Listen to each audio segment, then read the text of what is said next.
So today I wanted to talk about the advantages of moving to somewhere like Thailand or the Philippines. Well, right now, since I'm in Thailand, I'll talk about Thailand.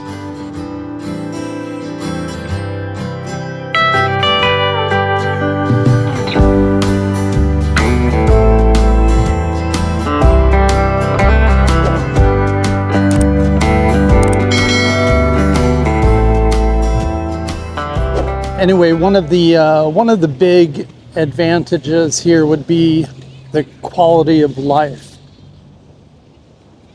So, if you're on a limited income, which most people are, and you're in the U.S., and I would think that the U.K. and most of the Western world is pretty much the same, your quality of life over here, at least for myself, I'm able to do a lot of things that in California I know I couldn't do. You know, I couldn't go out to eat every night for dinner and have a really good meal. I don't think I could even go out for breakfast that often, actually. You know, so the quality of life is just, for me, it's much better than it would be in California. You know, so if you're somebody that lives in Malibu or Beverly Hills or someplace like that, well, then your quality of life should be pretty darn good. Otherwise, you wouldn't be there. But if you're an average person, if you go to, let's say, Thailand, man, your quality of life can just really be improved a lot. You know, at least that's my feelings anyway. So yeah, you can do a lot of things that you wouldn't be able to afford in your local area. You know, could be little things even. When I'm, in California, it's hard to, even if I go to Starbucks every day, for instance, I end up buying a regular coffee, whereas when I'm over here, I can get a latte or a cappuccino or something, and it's still less money than the regular coffee would be from Starbucks. So I mean, the list goes on and on and on, but that's why I'm saying the quality of life can be a lot better. And I hear sometimes I'll get comments, well, I live in the Midwest and I live a good life. But from what I see and from what I hear, most people, they can't retire when they turn 60 or 65 even. They end up having to take a job at Walmart or something just to make ends meet. So, to me, that's one of the huge advantages is the quality of life. The second thing would be something that I notice a lot. It's the homeless population. The homeless population in California, now I don't know what the numbers are, but if I walk down the street here, you're not going to see any homeless people. I mean, you might see one or two, but you're not going to see people perching their tents on the sidewalk.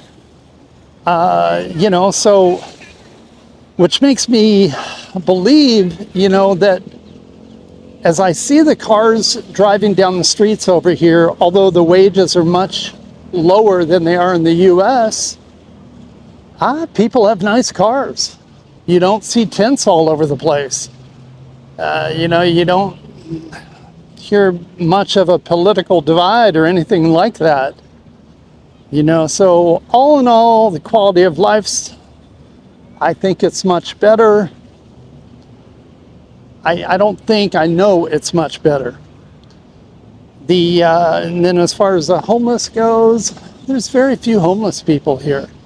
You know, most people, even if they have a low-paying job, you know, they're still working.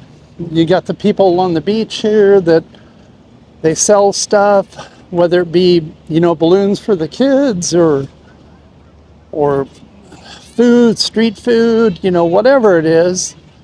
They're still working. They're working every day. They're not waiting for a government handout of any kind. So, yeah, there's a big difference. So that's the second item. And there's very little homelessness here. There is no safety net. So people, they need to work. And I think it's a good thing, personally. Yeah. So the next item on here would be in Thailand, people in general are really happy.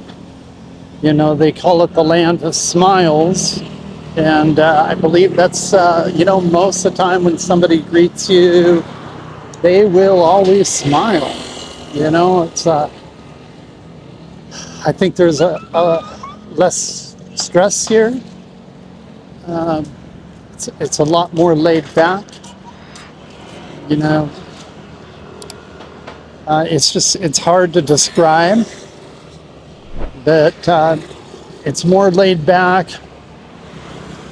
You don't really have anybody trying to force their views upon you, you know, whatever that subject may be.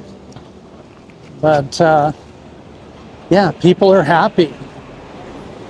So, and you have a really diverse group of people here.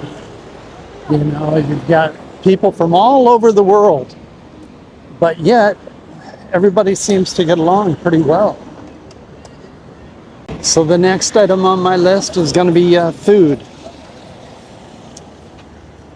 You know, the selection of food in Thailand is incredible. I really think it's probably, you have more food choices here, I think, than any other place in the world. You know, you've got everything from Thai food to Indian food to American food, Mexican food, everything.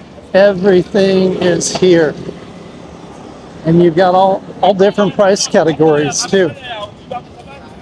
You know, so yeah, the food, you just can't beat it.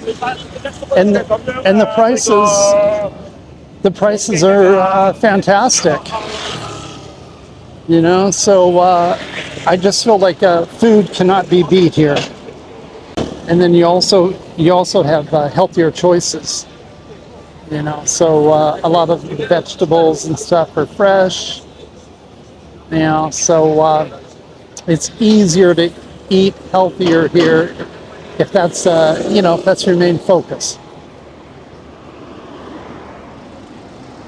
So as I'm standing here along the street, you can probably see that most of these cars are, you know, they're pretty nice.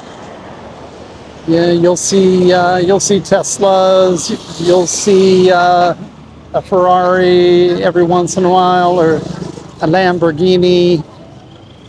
So there's a lot of money over here. It's not like it's a third world country. You know? Yeah. So anyway, I think that's a misconception that people in the West have in general. So the last item that I wanted to cover on this list is the probably the most important, at least in my eyes, is the cost of living. Cost of living here, I'm going to say it's, you know, I don't know what the stats are. It depends on how much you spend wherever you're at. But for me, the cost of living here is at least 50% lower than in California. You know, if if you're, if you can get by on, say, 4,000 per month, then over here you can live that same lifestyle for maybe $2,000 a month. If your cost of living in California is $10,000 a month, then over here you could probably have the same lifestyle for $4,000 a month. So it just depends, where you're at and what your cost of living is. If you live in an expensive area, this cost of living savings is going to be substantially more than, let's say, if you're living in the Midwest or something. But you're still going to save no matter where you're at, if you're in the US. So, yeah. One other real positive over here is the medical care. Medical care is really, really good here. If you go into the hospital, the customer service is fantastic. You usually get to be seen right away, and whatever it is that they're going to do, they don't usually schedule 5 different appointments. You can usually see the next doctor or whatever it is that you need to do that same day, if not just, shortly after the first appointment. So yeah, and they're friendly. It's like you're going into a hotel, if you're going into a private hospital. But even at the public hospitals, I was really impressed with the service, and the cost was minimal, depending on what you're there for. So yeah, these are all really positive things. And if you're thinking that things are just too hard for you to handle, or maybe you don't want to keep working until you're 70 years old, well then maybe Thailand is an option for you. I really don't have anything negative to say about Thailand, other than it would really help if you learned how to speak a little bit of Thai. But as far as crime goes, it's very, very minimal.